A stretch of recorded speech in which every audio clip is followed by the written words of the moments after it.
There have been constant growing calls for the CBN to shift its stance and ease off on on forex tightening, currency management, of course.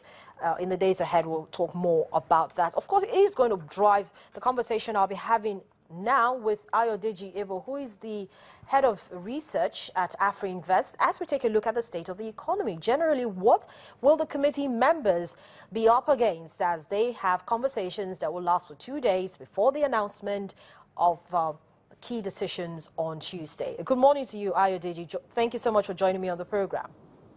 Good morning, Harriet. Thanks for having me. Now, let's start from Friday, where, the weekend when the National Bureau of Statistics released GDP figures for the first quarter of 2016. We also saw very disappointing unemployment data, about 12.1% drop in unemployment data. Now, some people say, some analysts have said that it's a reflection of the state of the economy. Do you share this view? Yes, exactly. It's a reflection of the decisions that the monetary policy as well as the fiscal managers have taken. For us, we see this as self-inflicted because we feel it can be avoided. When you look at analyze the data, you discover that in industry, which account for about 30% of total GDP, contracted by about 8.4%. So this, in our view, it can be linked to the restrictions around the forex market. We have always clamored for some form of flexibility around the forex market. It's so obvious when you see the number of manufacturing companies that are closing down as a result of their inability to access the dollar at the official rate. Even buying at the parallel market rate will make them unprofitable. And we saw for some of them are not even able to import raw materials. Some of them are not able to replenish their stock. And this dovetailed into also the figure we saw at the unemployment rate, which rose to 12.4%. About 500 people that had full-time job as of December lost their job within a quarter, which is alarming and worrisome. I feel the economic managers needs to now sit down and come up with a more coordinated policy that will help tackle this from the roots. It's the upcoming MPC meeting is also going to be one of the major focal points, is how they need to address the current challenges. And we expect that they should be able to come up with policies around the forex market that will help resolve these current and persistent challenges we've been having within the manufacturing industry. But then taking a look at some of those policies, one might wonder, at this time when there really isn't any breather coming from even the global markets, we're still seeing oil prices fluctuating around $47 and $50 a barrel. You're not seeing any easing up of militant attacks here in the Niger Delta.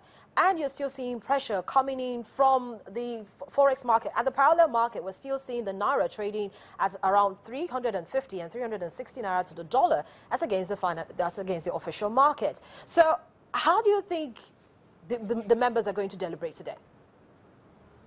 We feel, following logic, based on what we expect that the CBN MPC should do is to review their past policy, assess its impact, and when you discover that it's the policy that you have that have been applied in the past is not resulting to the desired result, then you need to change your position. You need to change your stance based on the stance of the CBN not to adjust the currency. We would see from the current development within the oil space, the oil sector, that marketers can access the dollar at 285.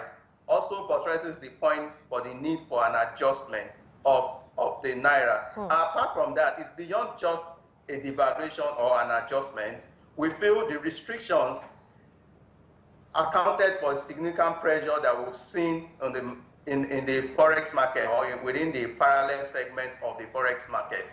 About 30% of the initial 40% or the 41 items constitute about 30% of the total utilization of the forex at the official market initially. Now, about 30% again of the oil importers accounts for the usage at the interbank market. So you are effectively moving about over 50% or 60% to the unofficial or the autonomous markets. So we feel that the CBN needs to come up with like a second, reintroduce the interbank market where you can freely trade the naira at whatever rate that you that will reflect market rates, and that will even attract inflows from diaspora, and it will also help reduce the pressure on the CBN.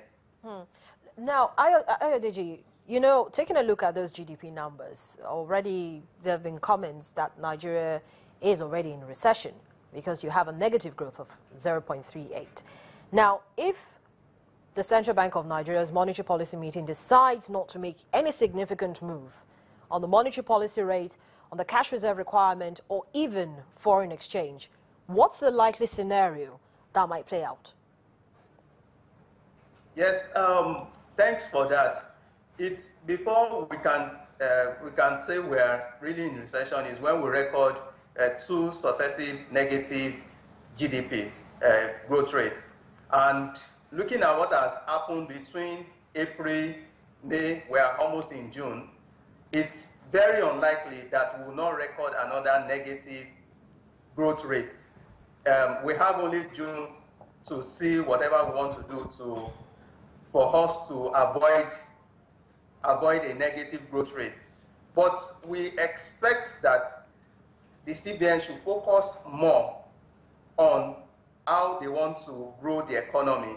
The stance of the CBN, of the MPC, to maintain positive real interest rates, we feel it's unachievable because the current interest rate is even attractive enough for foreign investors. So focus should be more on growth rate if we want to really avoid a recession. It's very unlikely with some of when you look at what has happened between April, May, power supply has dropped significantly. There have been increased vandalization of pipelines.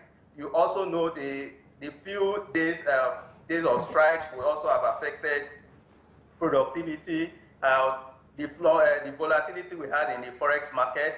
The combination of all these factors would impact significantly on GDP, and it's very unlikely, and it's not good. It's not good for the economy. So we feel that there should be like a state of emergency. Emergency should be declared to see what we can do to resolve the problem, the lingering problem. But then how do you expect investors to play? Do you expect them to continue? Because right from last week, we already noticed cautious movements, cautious sentiments by investors at the fixed income segment of the market. We saw bearish trading at the treasury bills and the bonds market. Do you expect to continue to see that cautious movement by investors ahead of the decisions that will be announced tomorrow?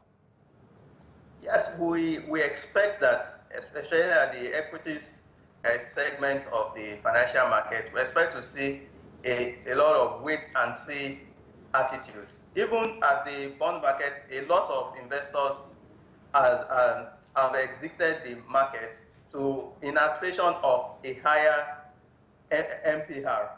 But we feel that if the CBN does not take any action regarding the forex markets, regarding we expect that MPR should be retained because just increasing it will not solve the problem. We feel if they don't do anything, we'll see the market bleed for the rest of the week from Wednesday when when the result or the resolution of the meeting will be announced. Well, thank you so much, Ayodeji, for your perspectives this morning. Have a good day. Thanks for having me. Ayodeji Ebo is the head of research at AfroInvest. They're giving us his perspective.